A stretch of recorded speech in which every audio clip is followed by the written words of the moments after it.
Babalik si Franz. At ako po naman si Efren Jr., si Mission. Nagbabalik kami.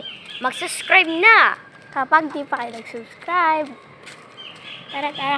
Pag hindi po kayo nag-subscribe, hindi po ako babalik kahit kailan. Ano nag-subscribe? Kung nagustuhan nyo po ang aming video, mag-comment lang po sa YouTube. Talaga naman dito. Guys, Tignan nyo guys, sobrang init. o nga po yan, ang init. Parang nasa ano na po ako, nasa laba. Ay, joke lang po, hindi po ako nasa laba. Tignan nyo, bagong ligo lang po ako. Pero ako po, hindi pa po naliligo. Dami ko po libag. Joke lang. Joke lang. It's the prank. Prank lang yan. Wala po tayo Yan, ang init po, wala po kaming payong. Wala po kaming sponsor ngayon. Sa susunod na. Sa susunod, Mga sponsor guys, namin. tingnan nyo po ang mga ano dito. Ang mga ano po dito. Isa po itong palaisdaan. Kalisdaan po dyan sa loob. Palaisdaan po yan. Tapos dito po naman ay isang palayan. Palayan Sobrang po ganda yan. po ng view na, no? Sobrang ganda. Butit po, maraming puno dito. Ang Dahil lalaki po. malilong po pag maraming puno. Kaya mga guys, matuto po kayo magtanim ng puno para hindi po uminit sa Pilipinas. Grabe yan. Magtanim po kayo ng puno. Kung ayaw nyo po magtanim, iinit po ang Pilipinas. Isa prank lang po.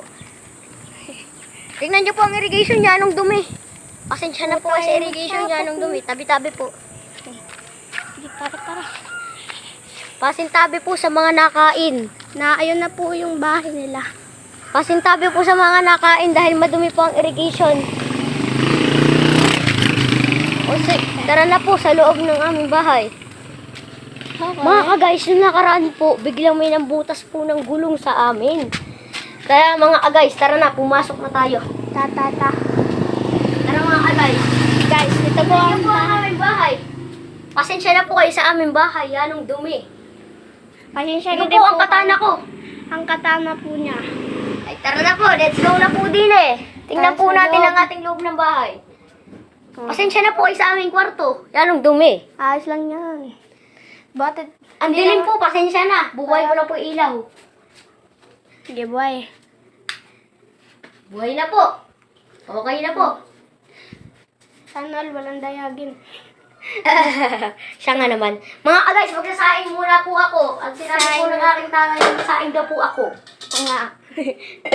Always saing.